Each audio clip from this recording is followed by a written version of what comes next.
Hello friends, welcome है आप सभी का संतोष एसएसटी एकेडमी में। दोस्तों, इस वीडियो में हम बात करेंगे चैप्टर फर्स्ट शीत युद्ध का दौर, जिसमें जितने भी महत्वपूर्ण इम्पोर्टेंट क्वेश्चंस बनते हैं मैंने उन सभी का एक वीडियो बनाया है। दोस्तों, ऐसे ही मैं सभी जो भी फर्स्ट टर्म में आपके एग्ज़ाम में आएंगे मैं सभी की वीडियो अलग अलग बना दूंगा। दोस्तों, ये वीडियो आपके एग्ज़ाम को लेकर बनाया गया है, तो आप लोग इस वीडियो को पूरा देखिएगा जिससे आपकी हेल्प हो और आप अपने एग्ज़ाम में अच्छा स्कोर कर पाएँ। तो दोस्तों, चलिए शुरू करते हैं इस वीडियो को। फ्रेंड्स, अगर आप हमारे चैनल पर नए हैं तो हमारे चैनल को सब्सक्राइब करके बेल आइकन ज़रूर दबा लें ताकि आपको हमारी वीडियो को अपडेट्स मिलते रहें। तो दोस्तों, चलिए शुरू करते हैं। जो हमारा फर्स्ट क्वेश्चन है, 1961 में सोवियत संघ के नेता कौन थे? तो जैसा कि दोस्तों हमें पता है 1961 में क्यूबा मिसाइल संकट हुआ। उस समय जो सोवियत संघ के नेता थे वो थे निकिता खुश्रेव। दोस्तों याद रखिएगा कौन थे, निकिता खुश्रेव। प्रश्न नंबर 2, क्यूबा मिसाइल संकट के समय अमेरिका के राष्ट्रपति कौन थे? दोस्तों, जैसा कि हमें पता है जो क्यूबा मिसाइल के संकट के समय अमेरिका के जो राष्ट्रपति थे वो थे जॉन एफ कैनेडी। दोस्तों आप देख सकते हैं, मैंने साइड में इनकी फ़ोटो भी लगा रखी है। कौन थे? John F Kennedy. तो दोस्तों इसे याद रखिएगा आप। प्रश्न नंबर 3, यूएसएसआर का विस्तृत रूप बताइए। फ्रेंड्स, इस क्वेश्चन में हमें बताना है जो यूएसएसआर है उसकी फुल फॉर्म क्या है। तो दोस्तों इसका आंसर है union of Soviet socialist republics, यानी फ्रेंड्स मतलब सोवियत संघ समाजवादी गणराज्य इसका पूर्ण नाम है, जिसकी विचारधारा थी समाजवाद साम्यवाद की, जिसे हम यूएसएसआर यानी मतलब सोवियत संघ के नाम से जानते हैं। प्रश्न नंबर 4, शीत युद्ध का चरम बिंदु किसे माना जाता है? फ्रेंड्स, जो हमारा इसका आंसर है वो क्यूबा मिसाइल संकट। शीत युद्ध का चरम बिंदु क्यूबा मिसाइल संकट को माना जाता है। प्रश्न नंबर 5, 1962 में क्यूबा में मिसाइलों की तैनाती की खबर जॉन एफ कैनेडी को कब लगी? उत्तर 3 हफ्ते बाद। फ्रेंड्स, जो जॉन एफ कैनेडी थे उनको इस बात की खबर पूरे 3 हफ्ते बाद लगी थी। प्रश्न नंबर 6, पश्चिमी गठबंधन की अगुवाई कौन कर रहा था? फ्रेंड्स, जो हमारे इस क्वेश्चन का आंसर है वो है अमेरिका यानी मतलब यूएसए, जो पश्चिमी गठबंधन की अगुवाई कर रहा था, जिसकी विचारधारा थी पूंजीवाद उदारवाद लोकतंत्र की।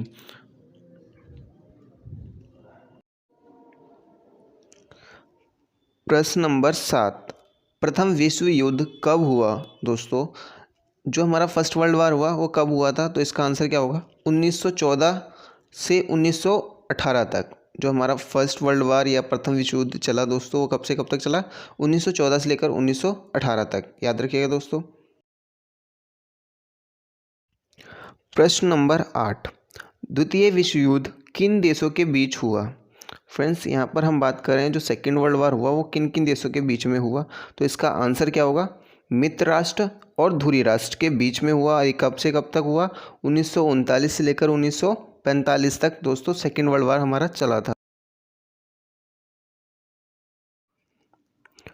प्रश्न नंबर 9, मित्र राष्ट्र देशों के नाम बताइए। फ्रेंड्स, जो हमारे मित्र राष्ट्र गुट में शामिल थे उन देशों के नाम बताने हैं हमें। तो इसका जो आंसर होगा अमेरिका, सोवियत संघ, ब्रिटेन और फ्रांस। दोस्तों ये 4 देश थे वो मित्र राष्ट्र में शामिल थे।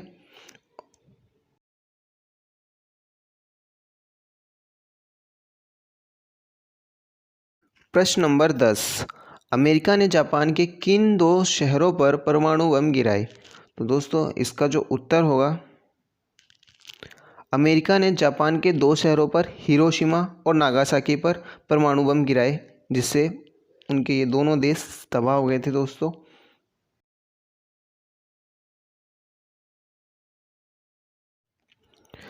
शीत युद्ध का कार्यकाल बताइए। फ्रेंड्स, यहाँ पर हमें बताना है कि शीत युद्ध कब से कब तक चला था, यानी मतलब शीत युद्ध का जो दौर था वो कब से कब तक चला था। तो दोस्तों इसका आंसर क्या होगा?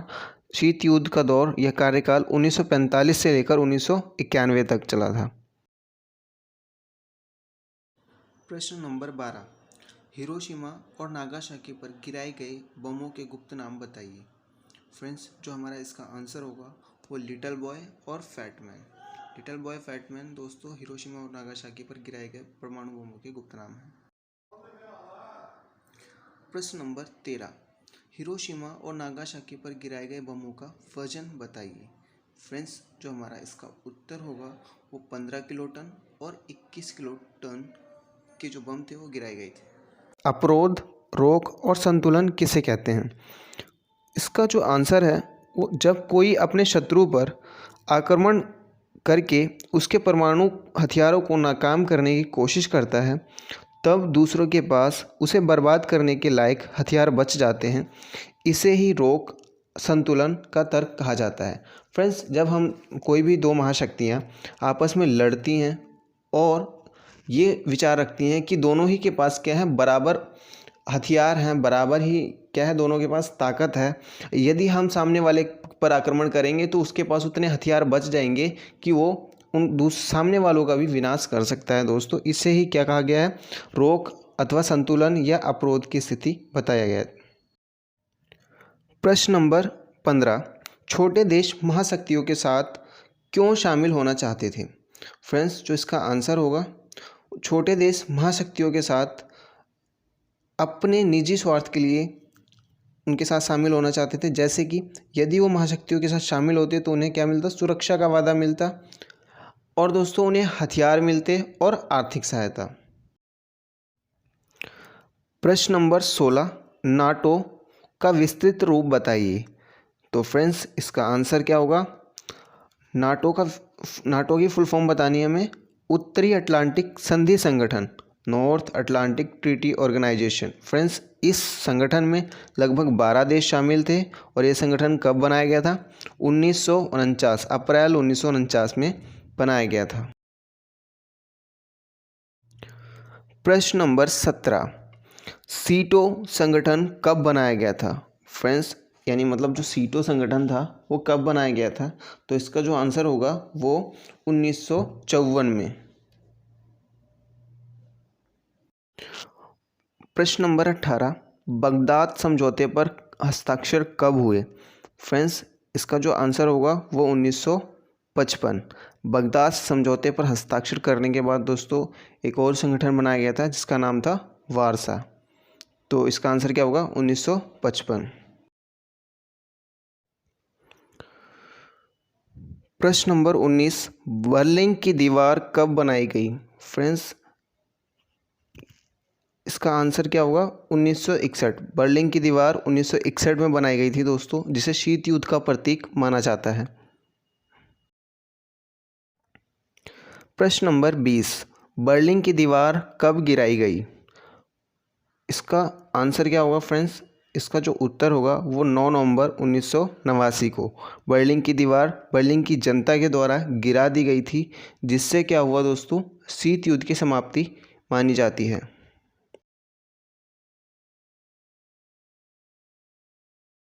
प्रश्न नंबर 21, साल्ट का पूर्ण रूप बताइए। यानी मतलब दोस्तों यहाँ पे जो साल्ट संधि हुई थी, जो कि असनियंत्रण संधि थी, उसका विस्तृत रूप हमें बताना है।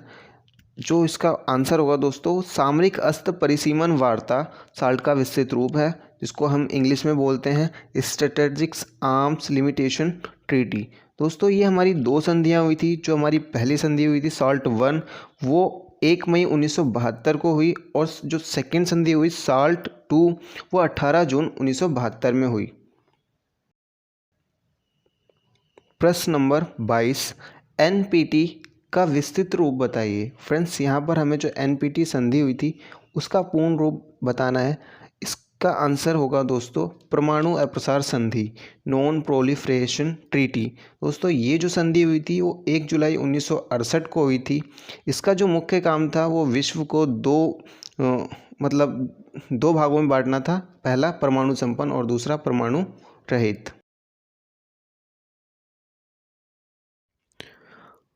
प्रश्न नंबर 23, स्टार्ट का विस्तृत रूप बताइए। फ्रेंड्स, जो हमारी स्टार्ट संधि हुई थी उसका हमें पूर्ण रूप यहाँ पर बताना है। तो इसका आंसर क्या होगा, सामरिक अस्त्र न्यूनीकरण संधि। यानी मतलब दोस्तों स्ट्रेटेजिक्स आर्म्स रिडक्शन ट्रीटी।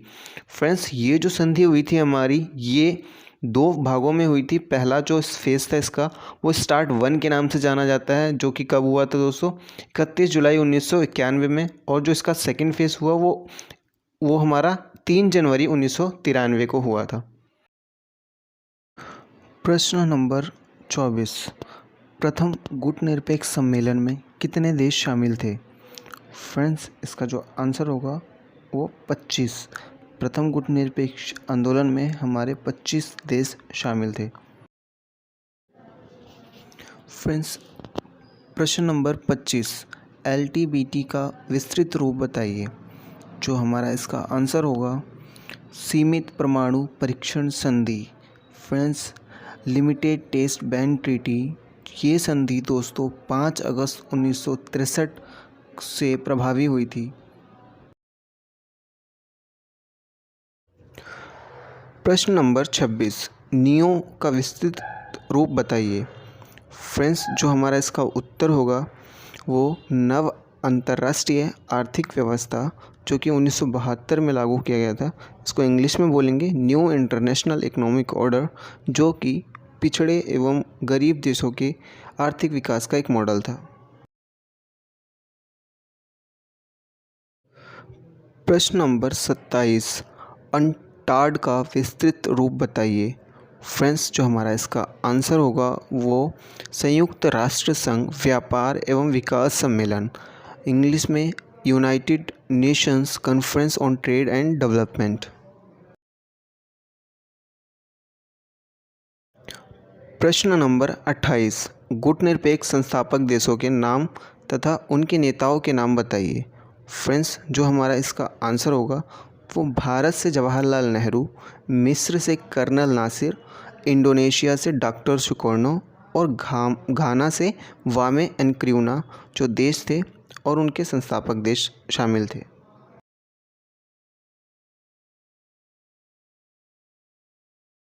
क्वेश्चंस।